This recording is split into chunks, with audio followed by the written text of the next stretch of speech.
하나님께서는 우리에게 이렇게 말을 합니다.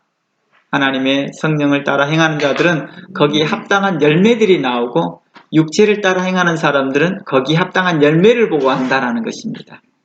그래 입술로만이 되어지는 것이 아니라 그의 열매를 보고 알 수 있다라고 하는 것입니다. 그들이 하는 말로만 가지고 평가하는 게 아니라 그들의 나타나는 열매를 보고 한다는 것. 근데 그 열매가 뭘로 나타나느냐는 관계를 통해서도 나타나더라는 것입니다. 관계를 통해서. 지난주에 연결을 했을 때 우리가 19절의 말씀에 육체의 일은 현저합니다. 그 육체의 일이 무엇입니까 했더니 음행과 더러운 것과 호색이라고 말을 했고 그 다음 20절 말씀에 우상 숭배와 술수라고도 말했습니다. 그러니까 교회를 다니면서도 또 어때요? 육체의 일을 따라가는 자들은 이러한 일들이 나타나더라는 것입니다. 심지어 우상 숭배의 모습이 교회 가운데 있더라는 것입니다. 술수가 있더라는 것입니다. 술수가 어떤 거라겠죠? 술수에 대해서 하나님의 성령을 기능으로 사용하고 싶어 하는 자들이라는 거예요.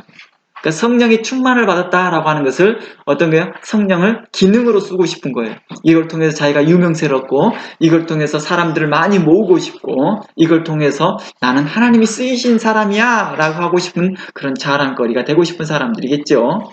이것들은 다 육체의 소욕이었던 것 같습니다. 또 어떤 사람들에게 두려움을 주는 대상으로 이렇게 기능적으로 쓰려고 하는 사람들은 말을 합니다. 그러나 성령의 충만함은 인격적이었습니다.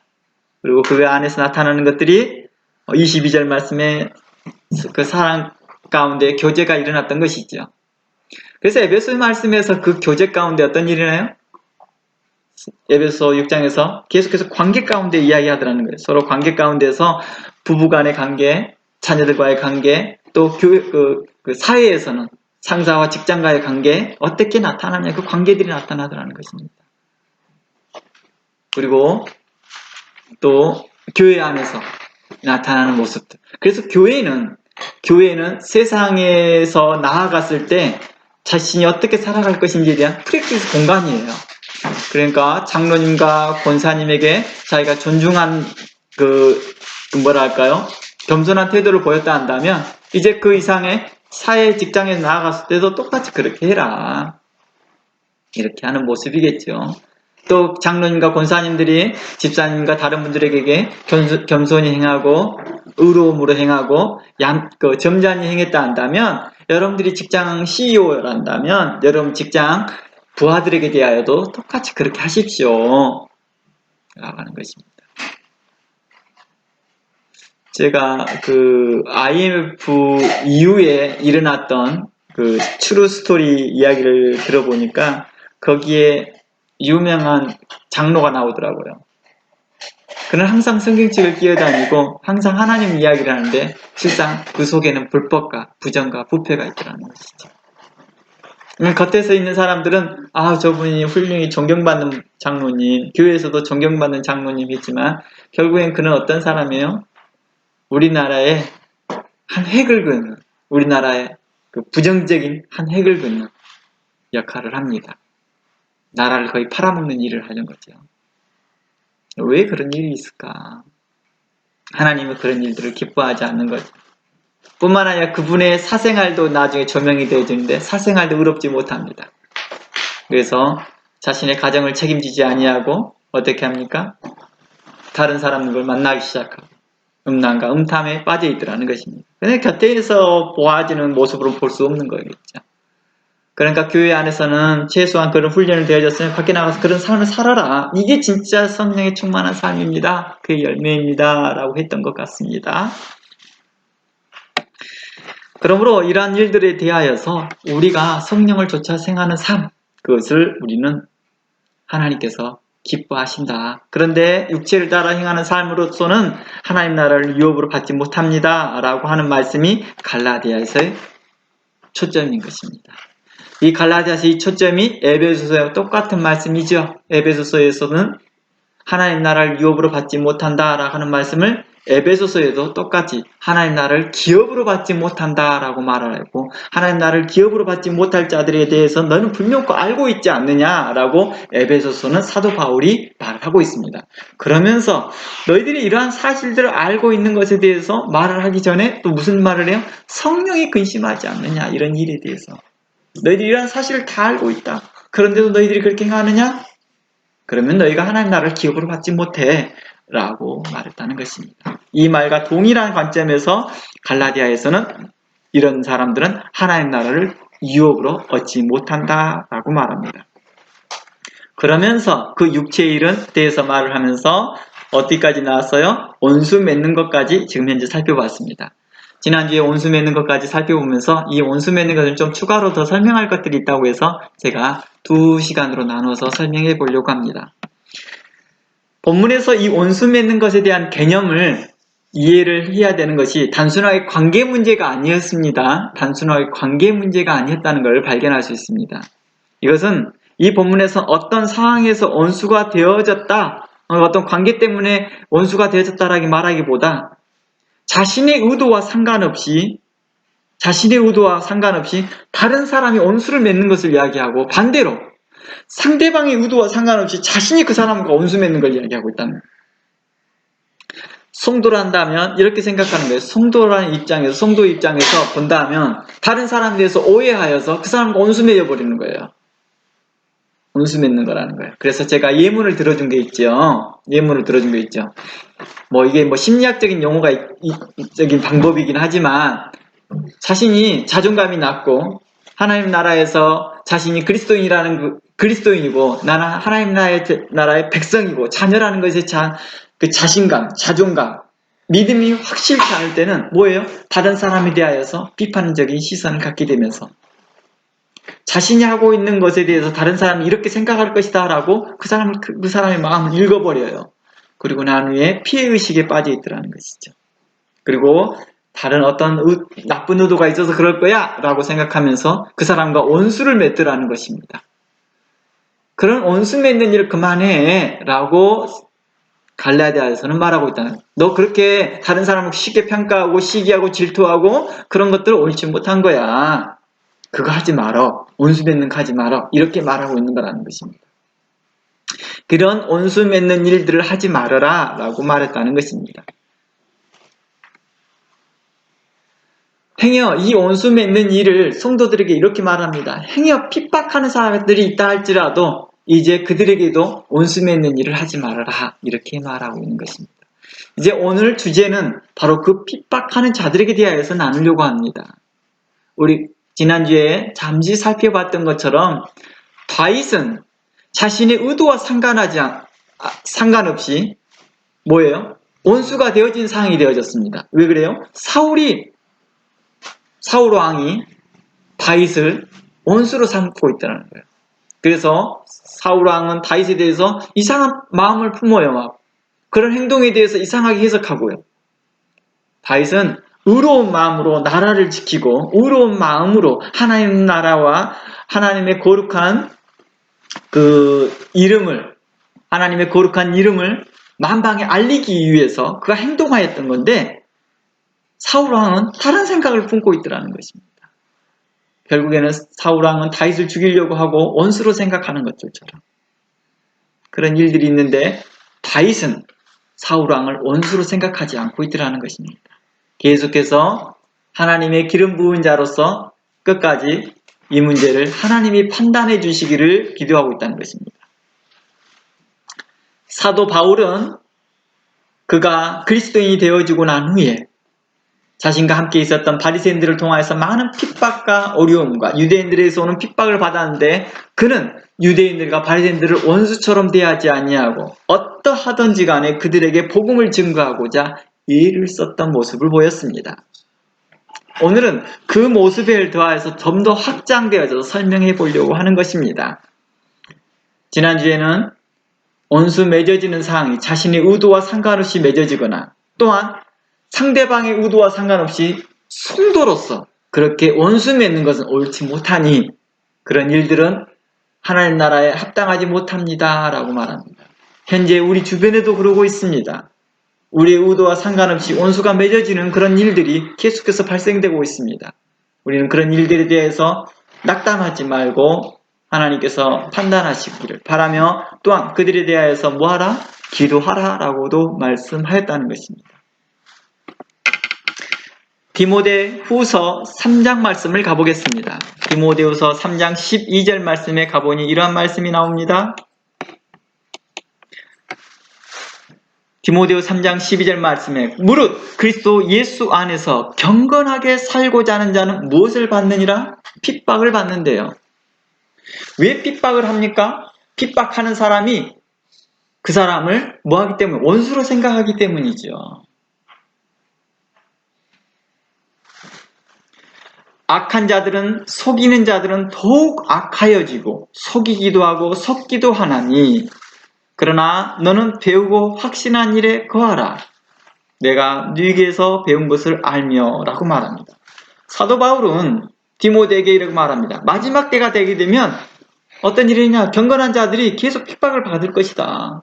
이게 당시가 어떤 일이에요? 네로가 통치하고 있을 때입니다. 굉장히 시기적으로 어려운 시기였습니다. 많은 그리스도인이 핍박을 받고 유대인들에게도 핍박을 받고 또 다른 종교인들에게도 핍박을 받, 이방 종교인들에게도 핍박을 받는 시대였습니다. 그리스도인들이요. 그러니까 여기저기에서 핍박을 받은 시대였습니다. 그런데 경건하게 살고자 할 때마다 핍박을 받는 것을 당연히 여겨라. 그리스도인이 살아갈 때 핍박이 자연스럽게 있을 것이다 라고 말합니다. 우리나라 역사를 뒤져보면요, 일제 치하에 들어가잖아요. 일제 치하에 들어가는 때가 한일 합방이 일어난 일이 왜 일어났냐면 그 전에 우리나라가 200년 가까이 평화로운 시대를 가졌어요. 전쟁이 한 번도 없었어요. 그래서 일본 사람들이요, 한국을 지배하기 위해서요, 한국에 몰래 들어와서 뭐합니까? 그 군사 정보를 얻는데요. 일본이 자기네들 깜짝 놀란 소식을 듣습니다. 리포트 하는 사람 말을 듣고 일본 사람들이 놀래요. 리포트 하는 사람이 뭐라고 하냐면 한국에는 군인이 없습니다. 군인이 없습니다. 우리나라만은 경찰들은 있죠. 포졸들은 있어요. 근데 군인들은 없습니다. 너무 평화로우니까. 군인들이 여유롭게 있다는 거죠. 로마가 왜 갑작스레 망했습니까? 너무 평화로웠어요. 그래서 군인들이 뭐예요? 다 자체 군인보다는 다 이렇게 돈 받고 외부에서 온 외주를 두고 하다 보니까 다른 나라들이 공격해 오니까 냅둬 버리는 거죠. 도망가 버리는 거죠. 자기 생명 살리기 위해서. 한때 우리가 너무 평화로운 것들을 구하다 보면 다익처럼 실족할 수 있다는 것입니다. 그러니까 우리 주변에 일어나는 핍박에 대해서 너무 당황하지 말고 하나님께서 나를 하나님의 사람으로 세우는 데 있어서 중요한 시점인가 보다 라고 믿음으로 받아들이기를 바랍니다. 이렇게 말합니다. 14절에서 그러나 너는 배우고 확신한 일에 거하라. 이 말이 어디 문맥과 비슷해요? 에베소의 문맥과 비슷하잖아요. 에베소의 말씀에 너희는 그렇게 배우지 아니하였도다.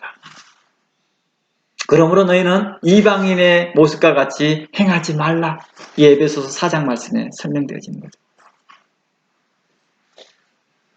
그리고 내가 네게서 배운 걸 하며 그러면서 15절에 말하면서 16절에 이렇게 말합니다. 모든 성경은 하나님의 감동으로 된 것으로 교훈하고 책망하고 바르게 하고 의로 교육하기 유익하니 이는 하나님의 사람으로 온전케 하며 모든 선한 일을 행하기에 온전케 하려 함이니라 라고 말합니다.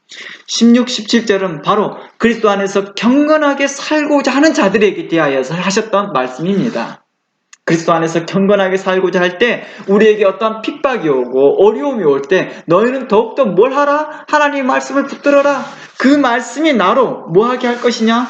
의롭게 교육할 것이며 바르게 교육할 것이며 나로 잘못된 부분을 책망할 것이며 나의 길들을 바르게 해줄 것이며 의로운 곳으로 교육해 줄 것이다. 이리하여서 나로 어떠한 사람으로? 하나님의 사람으로 더 온전케 해줄 것이다 라고 말하는 것입니다. 어떻게 핍박에서 이기며 어떻게 더욱더 경건하게 살아갈 것인지를 알려주겠다라고 말하는 것입니다. 마태복음 5장 말씀에 보면 이러한 말씀도 나와 있습니다. 마태복음 5장 10절 그래서 12절 말씀에 의를 위하여 핍박을 받는 자는 복이 있다고 말합니다. 천국이 저의 것이라고 말합니다. 의를 위하여 라고 했던 말은 다른 말로 하면 경건하게 살고자 하는 자들은 핍박을 받는데 그들에게 있어서는 복이 있다. 그리고 천국이 너의 것이니 그 핍박 가운데 실망하지 말고 실족하지 말아라. 온수 맺는 자들이 내게 있다 할지라도 이 일로 인하여서 너의 의가 인정받지 못한 것처럼 보이고 너의 경건한 삶이 이해받지 못한다 할지라도 이해받지 못하는 것처럼 보인다 할지라도 걱정하지 말라. 이러한 일이 있어야 할 것이다 라고 말하는 것입니다. 11절 말씀에 나를 인하여라는 말이 뭐예요? 나를 인하여는 예수 그리스도의 말씀으로 해서 내가 경건하게 살아가고자 하는 것입니다. 이건 2000년 전에는 예수란 이름만 되어도 핍박을 받았던 시기였다 한다면 오늘날의 이 시점은 어떻게 받아야 돼요? 예수라는 하나님의 말씀으로 예수 그리스도의 말씀으로 내가 경건하게 살아가는 그 태도 그 삶 때문에 어떻게 받아요? 우리를 욕하고 핍박하는 자들이 나타나고 거짓으로 우리를 거스려 말로 우리를 공격하고 있을 때에도 너는 실망하지 말아라. 도리어 12절 말씀에 기뻐하고 즐거워해라. 하늘나라에서 너의 상이 크민이라. 너의 전에 있던 선지자들을 이와 같이 핍박하니라. 이 말은 무슨 말이에요? 너가 한 사람 아니야. 너의 과거에도 믿음의 선지자들이 이러한 핍박을 받았어. 믿음의 사람들이 다 이런 일들을 겪었거든. 그러나 하나님 나라에서 별과 같이 빛나고 있단다. 해와 같이 빛나고 있단다. 라고 하면서 우리를 격려하고 위로하고 있다는 것입니다. 현재 우리의 당한 일들, 어려운 일에 대하여서 우리의 관계 가운데에서 나는 특별하게 잘못한 것이 없는데 그쪽에서 일방적으로 오는 그 공격과 박해와 핍박과 여러 가지 일들에 대하여서 뭐 하지 마라. 너무 낙담하지 마라. 아니 나 그리스도인이 있었는데 내가 경건하게 살려고 했었는데 왜 이런 일이 있었지? 나 그냥 예수를 떠나야 되나? 하나님을 믿지 말아야 되나? 이러한 생각이 들 때 악한 생각이요, 육체의 생각이요, 마귀적인 생각이요, 또 하나는 이것은 내 마음의 연약함에서 오는 것이니 믿음을 굳게 하라 라고 했던 것입니다. 도리어 너희는 기뻐하고 즐거워하라 라고 했습니다. 하늘의 상이 너희에게 클 것이다 라고 말하는 것입니다. 어느 때 우리가 어려운 것이 뭐예요? 나만 혼자 있는 것 같은 느낌 때문에 그러잖아요. 그렇죠. 근데 같이 공감대를 누리는 거예요. 뭐예요? 나와 같은 사람이 있구나 라는 거 있을 때 우리가 위로를 얻어요. 그렇죠. 바로 이 말씀 하시는 것입니다. 너희 전에 있던 선지자들도 이와 같이 핍박을 받았다라고 말하는 것입니다. 이 말씀을 마태복음에서는 또 이렇게 말합니다. 우리가 전에 이 내용을 많이 다뤘기 때문에 뺍니다만은 십자가를 지고 가라 이 말입니다.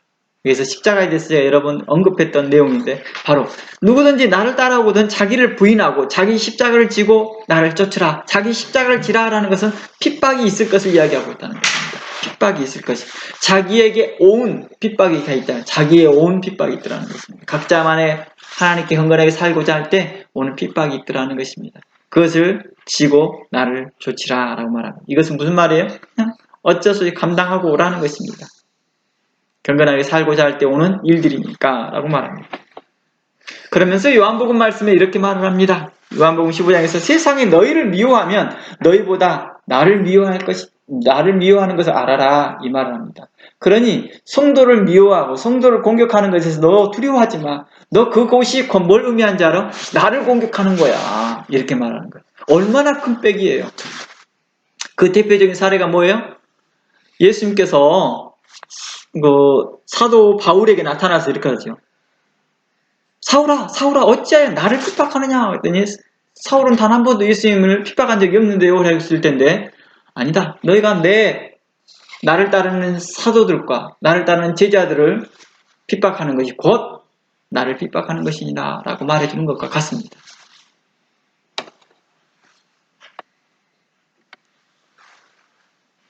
갈라디아서 6장 말씀 가봅니다.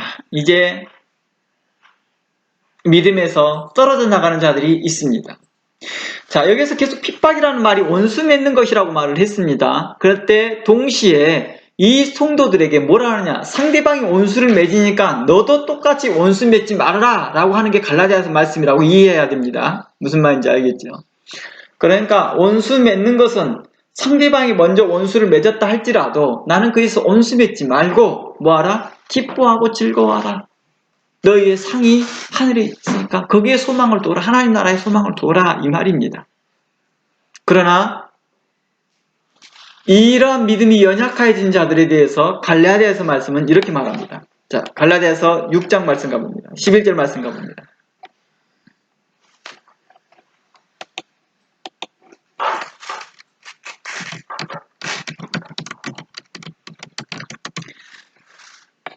갈라디아 6장 11절 말씀에 내 손으로 너희에게 이렇게 큰 글자를 쓴 것을 보라. 이 말은 무엇이냐면 큰 글자를 썼다는 것은 뭘 의미해요? 내가 이 다음 내용이 중요하다 이 말이죠. 큰 글자에서 마음에 깊이 새겨라 이 말이죠. 그러면서 12절 말씀에 육체의 모양을 내려는 자들이 억지로 너희로 할례받게 함은 저희가 그리스도의 십자가를 인하여 핍박을 면하려 할 뿐만 아니라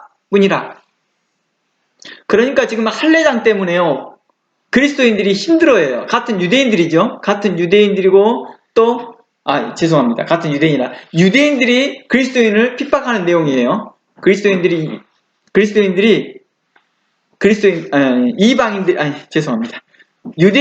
그리스도인을 핍박하는 내용입니다. 이 그리스도인들은 이방인들이겠죠. 이방인에서부터 온 자들이겠죠. 근데 그들을 억지로 할례받게 합니다. 그런데 그 이유가 무엇이냐? 육체로 자랑하려 함이니라. 14절만 그러나 내게는 우리 주 예수 그리스도의 십자가 외에 결코 자랑할 것이 없나니 그리스도로 말미암아 세상이 나를 대하여 십자가에 못 박히고 내가 또한 세상을 대하여 그러하니라. 할례나 무할례나 아무것도 아니로되 오직 새로 지으심을 받는 자뿐이니라. 무릇 이 규례를 행하는 자에게와 하나님의 이스라엘에게 평강과 긍휼이 있을지어다. 그 후로는 누구든지 나를 괴롭게 하지 말라. 내 몸에 예수의 흔적을 가두느라. 보로 내 마음에 할례가 있도다 라고 말하는 것입니다. 형제들아 우리 주 예수 그리스도의 은혜가 너희 심령에 있을지어다 하면서 말합니다. 여기서 어떤 일이 발생돼요? 갈라디아 사람들에게요?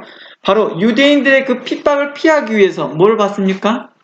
할례를 받습니다 라고 말합니다. 그런데 단순하게 여기서 핍박만 면할 뿐만 아니라 그들의 교리에 뭐예요? 어그리하는 것에 대하여 더 초점이 두고 있거든요. 갈라디아서는 할례를 받아야지만이 진정한 구원이다 라고 말을 하니까요. 바로 이러한 부분들에서 어떤 일을 하느냐, 나는 그들과 원수는 되지 않고 합의를 했습니다.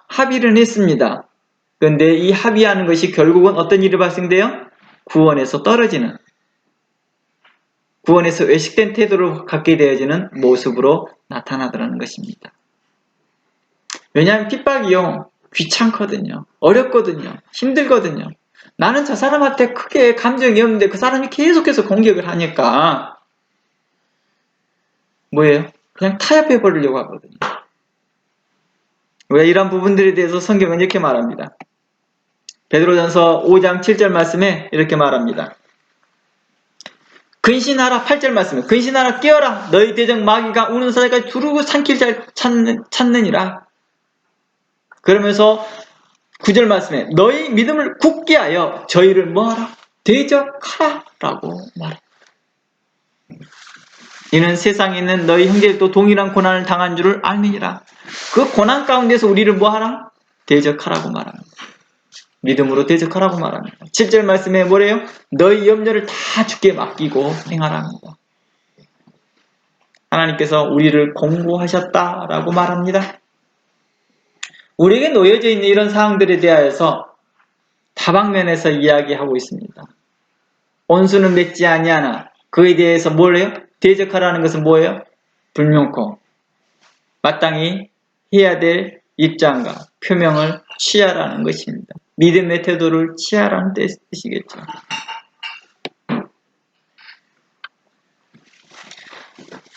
갈라디아 사람들은 핍박이 많이 있었습니다. 그런데 그 핍박 가운데서 바로 믿음의 태도를 취하지 못했다는 것입니다. 믿음의 태도를 취하는 것은 바로 마귀를 대적하는 일이요, 원수를 대적하는 일이요, 바로 분명한 믿음의 선을 지키는 것입니다. 그것을 지키지 못했다고 하는 것입니다. 그로 인하여서 그들이 하나님의 나라에서 떨어져가는 그런 모습들을 말하고 있었다는 것입니다. 그러므로 우리에게 나타난 일들에 대해서 믿음으로 달려가기를 원합니다. 우리가 여기 있는 염려나 또 근심에 대해서도 하나님께 맡기라고 말합니다. 왜냐고요? 우리 형제들도 이러한 동일한 고난을 있었다는 것을 말하기 때문입니다. 그러니까 왜 나에게만 이런 일이 있을까? 왜 내게만 이런 일들이 있을까라고 하지 말고 내가 의로운 마음으로 다시 하나님을 바라보며 말씀을 쳐다보면 희한하게 믿음 안에 사는 자들에게 이러한 일들이 있구나라는 것들을 알게 된다는 것입니다.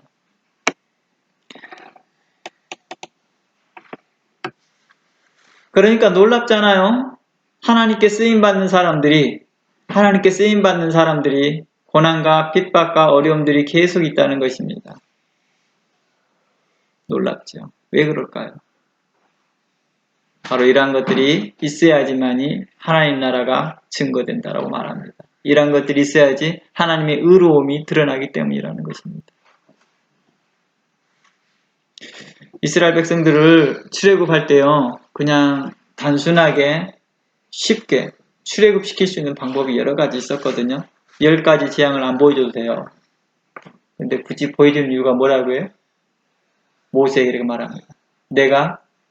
하나님께서 그랬죠. 내가 내 이름을 그들에게 알리리라.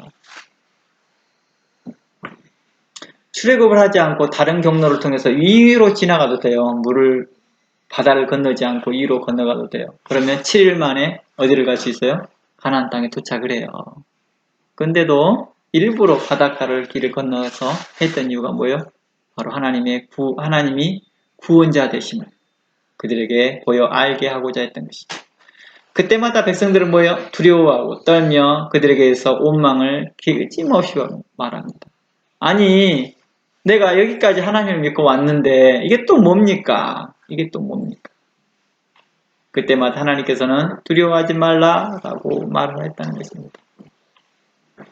참으로 놀라운 것은 하나님께서 계속해서 우리에게 믿음을 가지고 행보하라고 말합니다. 그런데 그때 행보할 때마다 우리가 두려워하고 놀라고 있을 때마다 하나님께 또다시 위로합니다.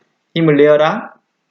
근심하지 말고 모든 염려를 주께 맡기고 너의 달려갈 길의 믿음을 향하여 달려가라고 말합니다. 의인들은 고난이 많습니다. 그러나 하나님께서 그 모든 고난에서 건지신다라는 것이 성경의 말씀이고 성경의 약속의 말씀이요. 또한 이러한 근거들이 많은 선진들을 통해서 믿음의 선진들을 통해서 보여 알게 했다는 것입니다. 그러므로 고린도후서의 말씀에 이렇게 말씀이 있습니다. 고린도후서 4장 9절 말씀 가봅니다.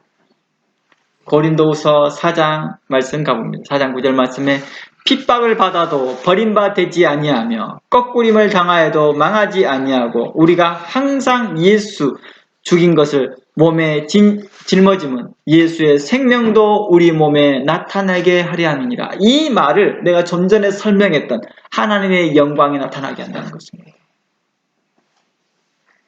하나님의 힘이 나타나게 한다는 것입니다. 성령의 충만한 그 열매가 나타나게 하더라는 것입니다.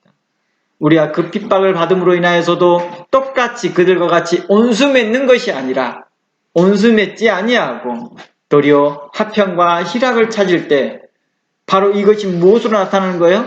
예수의 생명이 우리 몸에 나타나는 것입니다. 이것이 성령의 충만한 사람들에게 나타나는 성령의 열매인 것입니다. 예수의 생명이 나타났다는 건 뭐예요? 열매가 나타났다는 거예요. 나무에 생명이 있는 것들은 뭐가 나타나요? 열매가 맺어지잖아요. 그렇죠? 그러니까 예수의 생명이 뭘로 나타나느냐? 우리 가운데에서 희락과 화평과 온유와 자비와 충성과 또한 에베소서의 말씀을 통하여서는 전신갑주로 취해지더라는 것입니다. 말씀의 검과 구원의 투구와 믿음의 방패와 그리고 그들을 대적할 만한 믿음의 칼들을 우리가 갖게 되더라는 것입니다. 그러므로 이러한 믿음의 칼을 가지고 믿음의 담대한 말씀을 가지고 누구를 대적하라? 마귀를 대적하라. 또한 원수 맺는 자들에게 대해서 함께 원수 맺지 말고 그들을 위하여 뭐하라? 기도하라. 이게 말씀이 마태복음 말씀 지난주에 읽어봤던 예수님께서 너 원수를 위하여 기도하라. 원수가 오리 가져간다면 심리까지 가져오라. 너를 핍박하는 자들이 있다면 너희 핍박하는 자들에서 함께 핍박하고 오난을 품지 말고 그들에게 향하여서 기도하라. 네, 하나님께서 이 일에서 보상해 줄 것이다. 하나님께서 너의 사항을, 너의 사정을 공고하실 것이다. 알아주실 것이다라는 것입니다. 헤아려 주실 것이다라는 것입니다. 나의 심령을 감찰하시고 내가 사람들에게 말하지 못한 그런 아픔까지도 하나님께서는 그걸 감찰하시겠다는 거예요. 헤아려 주시겠다는 것입니다. 그러니 너는 마음으로 오난을 품지 말고 그들과 원수 맺으려 하지 말고 의로움으로 행하라고 했다는 것입니다. 그렇게 이와 같이 할 때, 마태복음 5장에서 이와 같이 할 때 하늘에 계신 너희 아버지의 아들들이 될 것이다.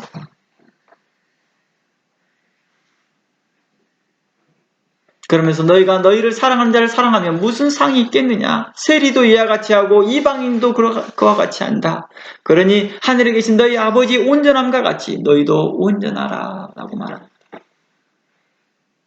이 말은 다른 말로 표현한다면 믿음의 선진들이 그렇게 행보하였던 것들처럼 그렇게 행보하여라.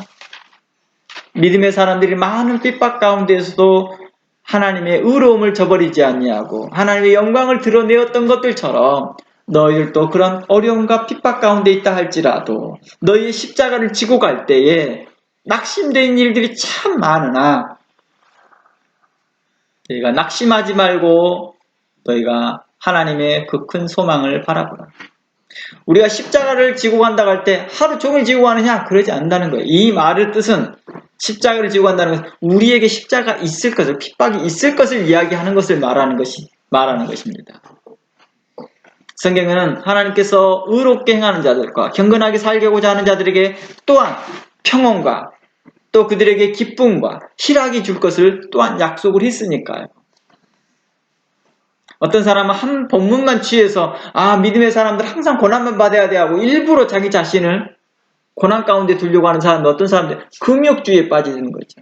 이 대표적인 금욕주의에 빠졌던 대표적인 사례가 누구냐? 니골라당이 그래요. 영지주의자들이 말씀을 잘못 오해하여서 자기 십자가를 지고 간다는 것을 너무 지나치게 과대하게 학대 해석하다 보니까 금욕주의로 빠져서 결국은 어떻게 돼요? 성경에서 그들의 그 니골라당을 금하게 하는 것들처럼 그들이 육체의 생각 안에서 빠져들어가고 거짓된 사상과 이단의 사상에 빠져있더라는 것입니다. 그래서 갈라디아 말씀에 뭐가 나와요? 이 다음의 내용을 보면요. 지금 원수 맺는 거 그 다음에 읽어보면 뭐가 나와요? 당을 짓는 것과 이단과 나오잖아요. 이걸로 발전하더라는 것입니다. 이러한 상황으로. 하나님의 말씀을 경건하게, 의롭게, 인격적으로 해석해야 됩니다. 하나님께서 우리에게 인격적으로 대우해 주신 것 같이 우리도 하나님의 말씀을 인격적으로 바라봐야 되는 것입니다. 우리는 하나님께서 우리에게 대하여서 인격적으로 대우해 주시기를 바라면서도 우리는 하나님을 인격적으로 만나려고 하지 않습니다. 하나님의 말씀을 인격적으로 대하려고 하지도 않습니다. 그러면서 우리는 항상 하나님 앞에 인격적인 대우를 받고자 해요. 우리 자녀들도 그렇습니다. 우리 자녀들도 엄마 아빠에게 인격적인 대우를 받을 수 있도록 자녀들에게 뭘 가르쳐줘요? 인격적으로 부모들에게 어떻게 행할 것들을 가르치는 것입니다. 어떻게 효를 다하고 어떻게 부모를 섬기며 존경해야 되는 것을 인격적으로 어떻게 하는 걸 가르쳐주는 것입니다. 이러한 것들을 배우고 사회에 나아갔을 때 사회에서도 많은 사람들에게 그렇게 태도를 취하라고 하는 것이죠.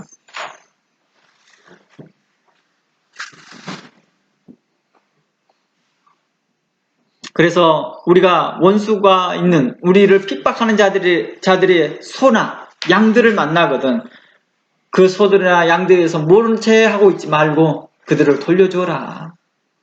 왜냐? 도리어 이 일로 인하여서 범죄가 죄가 들어오기 때문입니다. 오난을 품고 시기를 하면 이 일로 해서 도리어 죄가 들어오고 너에게 은혜가 되지 않느냐니까. 그렇죠.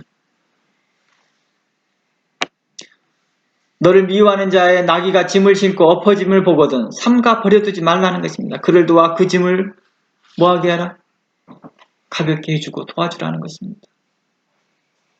그러나 나를 핍박하는 자라고 해서 나를 미워하는 자라고 해서 그 하는 행동에 대해서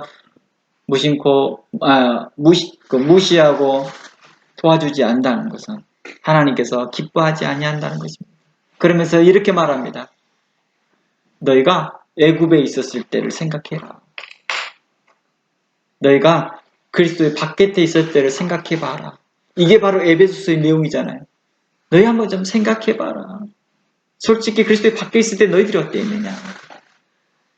그것을 감사하고 너는 선을 행하고 불쌍히 여기고 인자롭게 행하며 서로 긍휼히 여기라 라고 하였던 것입니다. 그러므로 너희 하늘에 계신 아버지의 온전하신 것 같이 너희가 온전하라 라고 했던 마태복음 예수님의 산상수훈은 우리에게 대하여서 많은 것을 의미하고 있다는 것입니다. 이 말은 믿음의 선진들처럼 너희들도 행하라. 아브라함의 후손이라면 아브라함의 행사를 따르라 이 말과 같습니다.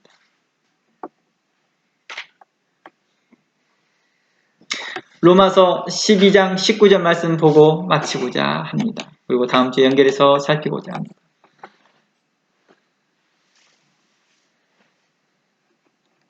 로마서 말씀에 이렇게 말합니다. 내 사랑하는 자들아 너희가 친히 온수 갚지 말고 진노하심에 맡기라. 기록되었으되 온수 갚는 것이 내게 있으니 내가 갚으리라 주께서 말씀하셨다라고 로마서 12장 19절에 말씀하고 있습니다.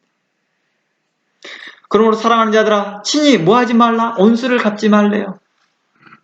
온수도 맺지도 말 뿐만 아니라 내가 그 온수 나에게 대하여서 온수 맺고 나를 미워하는 자들에 직접 그것을 대응하려고 하지 말고 그 진노하심에 맡기라. 하나님께서 이 일에 감당할 것이다. 라고 말합니다. 그러니 너희가 현재 핍박을 받고 있느냐? 너희가 어려움을 당하고 있느냐? 결코 너희들이 하나님의 사랑에서 끊어지지 않아. 우리가 결코 망하지 않아. 라고 했던 것이 고린도후서의 말씀입니다. 핍박을 받아도 너희가 하나님께 버림을 받지 않을 것이다. 꺾부림을 당하지 않을 것이니 믿음을 가져라. 그리고 그 온수 갚는 일에 하나님께 맡겨라. 그리고 너희는 당당하게 믿음의 자세를 취하라. 의로움의 자세를 취하라. 이 말을 잘 조율해야 되는 게 어떤 것이에요? 온수 갚지 않는 것과 당당하게 행하는 것입니다. 우리가 이렇게 보면 좋습니다. 스데반이 자기를 죽이려고 돌을 들었던 사람들 앞에서 어떻게 해요? 스데반 앞에 있는 사람들은 스데반을 온수로 생각하고 돌을 들었습니다. 하나님을 모욕한다고 생각했기 때문이죠. 그러나 스데반은 어떻게 합니까? 믿음으로 당당하게 할 말들을 했다는 것입니다. 온수를 갚지 않는다라고 해서 온수를 너희가 갚지 말라고 한다고 해서 이것을 피하는 행동이 아니라 그러니까 믿음의 태도를 피해버리는 것이 아니라 믿음의 태도를 갖고 말하는 것입니다. 뭘 말하려고 하는 초점을 여러분들이 알 것입니다. 그러므로 너희가 핍박을 받아도 당당하게 마귀를 대적하고 의로움으로 나타나라. 거꾸름을 당하지 않을 것이다 라고 말하는 것입니다. 그것을 제가 여러분들과 자주 우리가 함께 고백하고 우리의 삶의 신앙 고백이 있었던 로마서의 말씀과 같습니다. 로마서 8장 35절 말씀에 누가 우리를 그리스도의 사랑에서 끊으리요? 환난과 공고나 핍박이나 기근이나 적신이나 위험이나 칼이라 기록된 바 우리가 종일 주를 위하여 죽임을 당게 되고 도살할 양같이 여김을 받는다 할지라도 이것은 극심한 핍박과 극심한 공고와 환난이겠죠. 매일같이 죽임을 당한다고 하는 것 보니까. 그러나 이 모든 일에 우리를 사랑하신 이로 말미암아 우리가 넉넉히 이길 것이라. 주 안에 있는 나에게 딴 근심이 있으랴. 내가 이곳에서 하나님의 감동으로 말미암아서 하나님께서 나를 위로하시고 나를 격려해 줄 것을 믿습니다 라고 하는 고백입니다. 내가 확신하노니 사망이나 생명이나 천사들이나 권세자들이나 현재이나 장래이나 능력이나 높음이나 깊음이나 다른 아무 피조물이라도 우리 주 예수 그리스도 안에 있는 하나님의 사랑에서 끊을 수 없다라고 말하는 것입니다. 이것이 바로 하나님의 약속된 말씀이요. 성령에 쫓아 행하는 자들의 갖춰야 될 믿음이라고 말합니다. 이것이 어려우냐? 이렇게 말합니다. 아니라 너희 믿음의 선진들이 이래왔고 너희 선배들이 그래왔고 현재 믿음의 사람들이 그래하고 있으니 너 혼자가 아니라는 것을 알라라고 했다는 것입니다. 그러니 믿음으로 우리 행할 길들을 담대히 행하면서 우리의 육체의 소욕에 따라서 상대방이 나에게 대해서 온수 맺는 일들이 있다 할지라도 그들에게 대해서 똑같이 나도 온수 맺으면서 그들과 같은 죄를 범하지 말고 의로움과 진실함과 선함 여러분들이 행하기를 주의 이름으로 축원합니다. 기도합니다. 하나님 감사합니다. 오늘 또 주의 말씀으로 우리를 가르치시고 인도하시고 보호하심을 감사합니다. 하나님께서 우리에게 하나님의 선하심을 따라서 가르치사